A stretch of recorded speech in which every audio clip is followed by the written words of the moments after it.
Hello everyone, welcome to my YouTube channel Kavita classes. तो आज हम लोग स्टार्ट करने वाले हैं एनसीईआरटी क्लास 12 का चैप्टर ह्यूमन रिप्रोडक्शन। तो मैं इस चैप्टर को 6 पार्ट्स में डिवाइड की हूँ और मेरा 6 वीडियो आएगा इस चैप्टर से रिलेटेड। ठीक है, मेरा जो कंटेंट है एनसीईआरटी बेस्ड रहेगा। तो चलिए आज हम लोग स्टार्ट करते हैं events in human reproduction. Okay, तो ह्यूमन रिप्रोडक्शन मतलब होता क्या है? ह्यूमन रिप्रोडक्शन या फिर रिप्रोडक्शन मतलब होता क्या है? Production of offspring. ऑफस्प्रिंग मतलब बेबी, बेबी को प्रोड्यूस करना है। ह्यूमन टर्म में हम लोग बेबी वर्ड यूज़ कर सकते हैं या फिर ऑफस्प्रिंग यूज़ कर सकते हैं। क्यों किया जाता है ऑफस्प्रिंग का प्रोडक्शन? क्योंकि जनरेशन कंटिन्यू होती रहे, दादा से पापा, पापा से हम लोग से फिर आने वाली जनरेशन, इस तरह जनरेशन 1 बाय 1 कंटिन्यू होती रहे, इसलिए रिप्रोडक्शन ज़रूरी है। तो देखिए इवेंट्स क्या क्या है ह्यूमन रिप्रोडक्शन में। कुछ इवेंट्स आते हैं, तो ये इवेंट्स क्या क्या है? सबसे पहले जो होता है गैमेटोजेनेसिस होता है।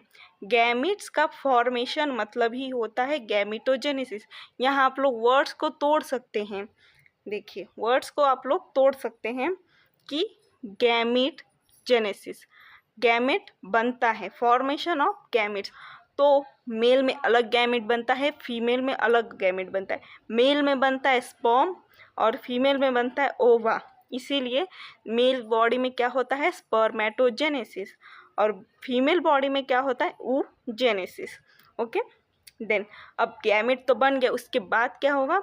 गैमेट बनने के बाद होता है इंसेमिनेशन।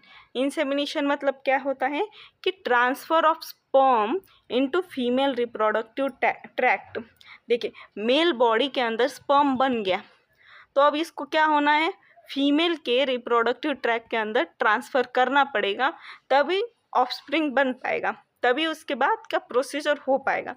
तो इंसेमिनेशन क्या होता है कि transfer of sperm into female reproductive tract. उसके बाद देन होता है फर्टिलाइजेशन। फीमेल बॉडी के अंदर स्पर्म ट्रांसफ़र हो गया, अब स्पर्म और ओवा फर्टिलाइज करेंगे, इसी को बोलते हैं fertilisation. Fusion of both gamete, दोनों गैमेट फ्यूज़ कर जाएंगे, देन जाइगोट का फॉर्मेशन होगा। देखिए यहाँ पे आप लोग को दिख रहा होगा, ये जो है ये स्पर्म से, जो कि मेल बॉडी से आया है, मेल बॉडी से ये ओवा से फर्टिलाइज करेगा। ठीक, फीमेल रिप्रोडक्टिव ट्रैक्ट के अंदर आके फिर यूटेरस में आके फिर ये फर्टिलाइजेशन का प्रोसेस होगा। देन जाइगोट बनता है, जाइगोट बनने के बाद भी उसका डेवलपमेंट होगा। 4 सेल स्टेज बनता है, देन मोर्यूला बनता है, ब्लास्टोसिस्ट, ब्लास्टोसिस्ट के बाद एम्ब्रियो बनता है। ठीक है, तो ये प्रोसीजर है, ये मोटा मोटी आप लोग ध्यान रखिए। जैसे जैसे ये चैप्टर में आगे बढ़ेंगे इसके बारे में और डिटेल नॉलेज होती रहेगी। अब इसके बाद क्या प्रोसीजर आता है? फर्टिलाइजेशन के बाद, फर्टिलाइजेशन हो गया, फर्टिलाइजेशन के बाद क्या आता है? अब हम लोग आगे देखते हैं। फर्टिलाइजेशन के बाद आता है इम्प्लांटेशन। इम्प्लांटेशन देखिए स्पर्म और ओवा फ्यूज़ हो गए, ठीक है, तो अब क्या होगा? इम्प्लांटेशन। देखिए आप लोग को पता होना चाहिए, ये इम्प्लांटेशन में क्या होता है?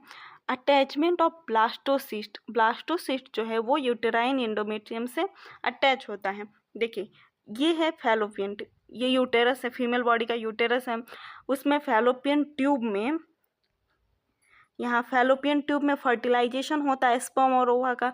इसके बाद जो जाइगोट बनता है वो क्या होगा? मैच्योर होगा। मैच्योर होने के बाद ब्लास्टोसिस्ट एक फेज आएगा, तो ये ब्लास्टोसिस्ट यहाँ आके यहाँ पे अटैच हो जाएगा यूटेराइन वॉल में, इसे ही बोलते हैं इम्प्लांटेशन। ठीक है, देन नेक्स्ट आता है जेस्टेशन। जेस्टेशन मतलब development of embryo inside uterus, इसी को हम लोग प्रेगनेंसी का पीरियड बोलते हैं, उसे ही हम लोग जेस्टेशन बोलते हैं। नेक्स्ट आता है पार्चुरेशन। पार्चुरेशन क्या होता है? Delivery of baby. बेबी जब डिलीवर हो जाता है आफ्टर 9 मंथ, देन उसे क्या बोलते हैं? पार्चुरेशन।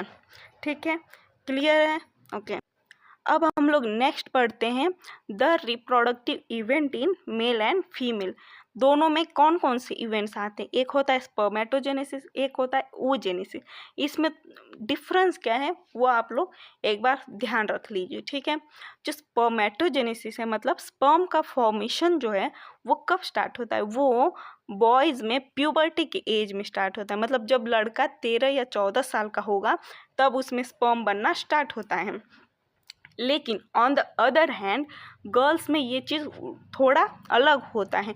गर्ल्स में ये चीज़ उसके एम्ब्रियोनिक पीरियड से ही स्टार्ट हो जाती है, जब वो अपने माँ के गर्भ में रहती है तब से ही उसके अंदर oogenesis का प्रोसीजर स्टार्ट हो जाता है, ठीक है। देखिए लड़कों में कब होता है, प्यूबर्टी में। लड़कियों में कब होता है, जब वो अपने माँ के वोम में रहती है, मतलब उसके एम्ब्रियोनिक स्टेज में ही उसका oogenesis का प्रोसीजर स्टार्ट हो जाता है। ये डिफरेंस है। देन नेक्स्ट डिफरेंस क्या है कि ये कंटिन्यू रहता है, ये प्रोसीजर कंटिन्यू है। कब तक, ओल्डर मैन।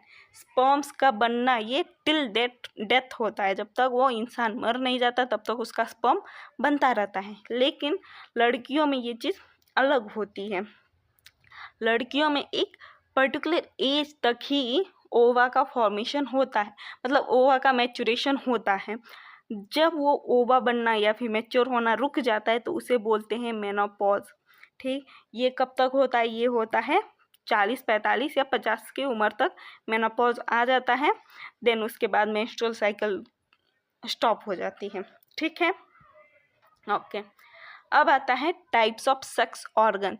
दो टाइप्स के सेक्स ऑर्गन होते हैं, एक होता है primary sex organ, then next होता है सेकेंडरी सेक्स ऑर्गन। तो पहले हम लोग प्राइमरी सेक्स ऑर्गन डिस्कस करते हैं कि मतलब होता क्या है। Primary sex organ are those organ which produce gametes as well as hormones और गैमेट का प्रोडक्शन करते हैं। मतलब जो मेल बॉडी है उसमें प्राइमरी सेक्स ऑर्गन कौन सा है, टेस्टिस है।